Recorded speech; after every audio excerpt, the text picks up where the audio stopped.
I'm getting the finishing touches put on this greenhouse, getting it going.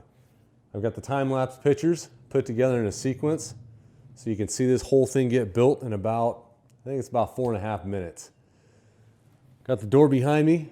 I've got to make a track for it, put the wheels on it, and hang it up outside. So I'm going to work on that while you watch this 4.5 minute clip of this greenhouse getting put together over the past, I think it took about 3 weeks. Mother Nature got involved and kept raining on me, high winds, makes it kind of hard to work with some of this stuff. Hang out for a minute, watch the time-lapse video, and I'll see if I can get this door hung up today.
So that's it.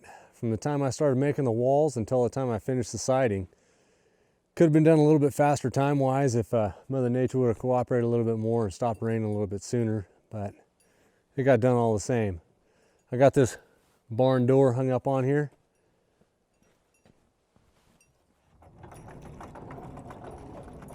I still don't have stoppers on it, so I gotta watch it. Not to go too far, have the whole thing fall off.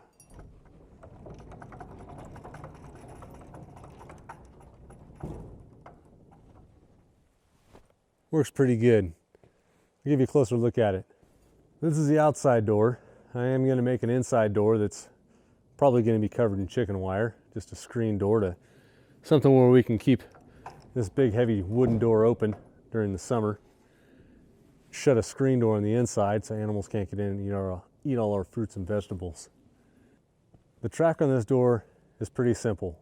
2 pieces of 1/2-inch conduit, 1 piece of 1/4-inch pipe that I ran the bolts through to attach it to the wall. It's pretty simple. You put the 1/4-inch pipe in the middle, and that gives you a spot to run your bolts in. Put a fat washer on the back, and it gives it a little more stability this way. The only thing that I need to address on this is the gap between that bolt and that bolt. If you watch, that top piece of conduit will start to sag. Now if I put another bolt in the middle right there, that'll tie the 2 pieces of conduit together and make the whole thing stronger. The bottom piece of conduit has no weight on it right now, and that's why the top piece is getting kind of bouncy and starting to sag right there. So you will want to add bolts more often than what I've got here, which is about every, well, it's about every 2 feet over there, and it's 3 feet right here because this door is 3 foot wide. One thing I had to pay attention to when I was hanging this door is looking ahead and thinking about the fact that I'm going to put pieces of batten up here that are going to stick out. The batten on the rest of it's going to be 3/4 inches thick, just like the pieces of board. On this particular section of wall, I'm going to cut them 1/2 inch thick. I'm going to make them a little bit thinner because I've got a 3/4 inch gap at the top of the door, and I don't want to have it dragging across the siding as I open and close the door.